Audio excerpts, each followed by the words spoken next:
All right, let's just jump right in. I mean, you can't escape it, right? Everywhere you look, from boardrooms to team meetings, AI is being pitched as this ultimate workplace revolution. It's the key, or so we're told, to unlocking some kind of crazy, unprecedented level of productivity and innovation.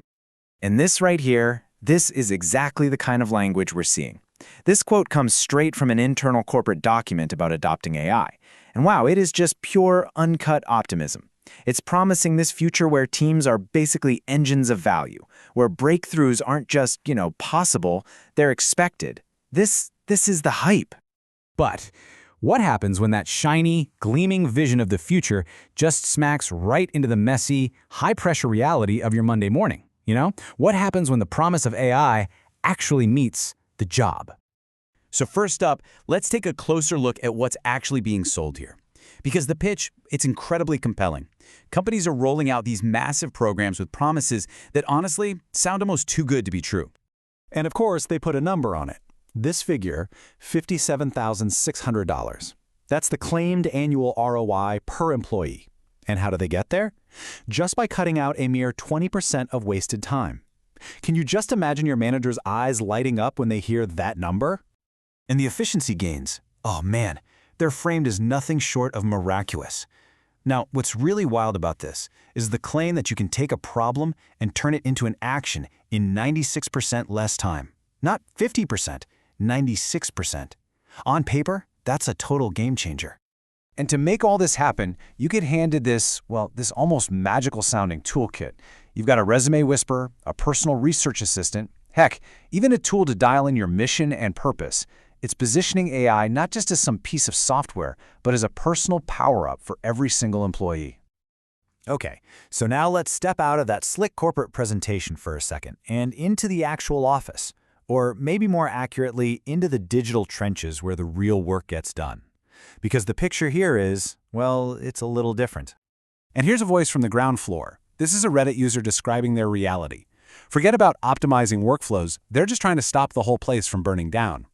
This is the environment that AI is supposed to come in and revolutionize.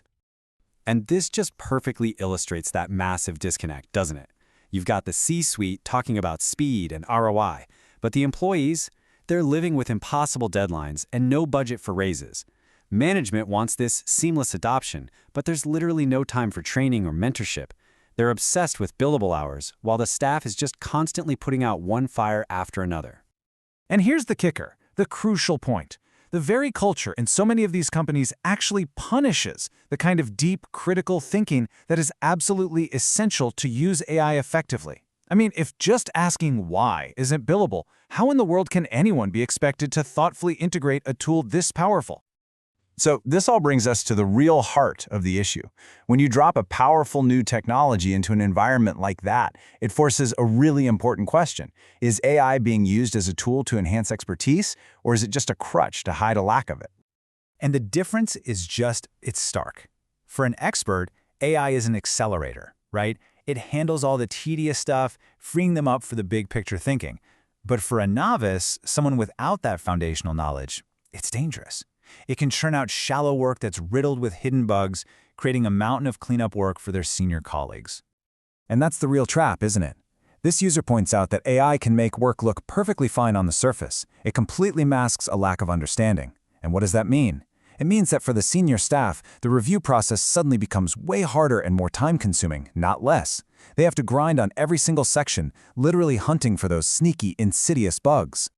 This creates this really dangerous feedback loop that we can call the cleanup cycle. So step 1, a junior employee uses AI to whip up a solution they don't really understand. Step 2, it looks fine at first glance, but it's full of hidden flaws. Then, step 3, a senior colleague has to spend their own valuable and often unbillable time to find and fix it all. And the final result? The entire team's productivity actually goes down. The promise of acceleration is completely flipped on its head. But beyond all the productivity metrics and the billable hours, there's a deeper, more personal impact here. What does this technology really do to our relationship with our own work, with our skills, and our sense of professional pride? I mean, you are not going to forget a quote like this one. It's raw, yeah, it's kind of funny, but it captures this really profound feeling. This user is articulating a sense of shame, right? a feeling that relying on AI isn't something to be proud of, that the work that comes out of it isn't truly theirs. And then another user offers up this definition of art, and it really gets at what's missing. They argue that real creation, it requires thought, heart, and a certain vulnerability, qualities that AI simply can't replicate. It really makes you ask, can work without a soul ever be truly great work?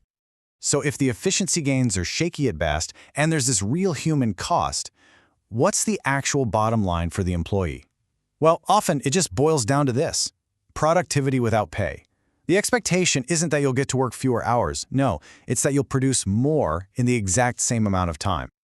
This comment just cuts right to the economic reality of it all. The goal isn't necessarily better work, it's profitable work. One single employee stretched thin to do the job of 3 or 5 people might produce pretty mediocre results. But if it boosts the profit margin, well, that's all that matters to the balance sheet. Profitable mediocrity. So we've seen the human cost and let's call it the skewed economics of profitable mediocrity. So how do we bridge this enormous gap between the corporate hype and the reality on the ground? How do we move from this magical thinking to a more grounded, effective way of using this tech? So, what have we really learned here? Well, first, AI is an accelerator for experts. It's not a replacement for actual knowledge. Second, and this is huge, it doesn't fix a broken workplace. If anything, it magnifies its problems. So in the end, real success isn't about the tool itself. It's about investing in the human systems that support it. Mentorship, critical thinking, and a culture that actually values deep learning. And this might be the most crucial point of all. The immediate threat isn't that the technology is suddenly smart enough to do your job. No.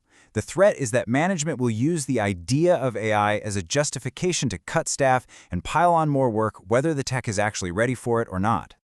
Which leaves us with one final, and I think pretty challenging question. We are so focused on the tool, but if AI is just a really powerful hammer, maybe we should spend a little more time looking at the foundation it's being used on. You know, what are the real human problems? Understaffing, lack of mentorship, burnout, that we actually need to solve before any tool, no matter how powerful, can truly help.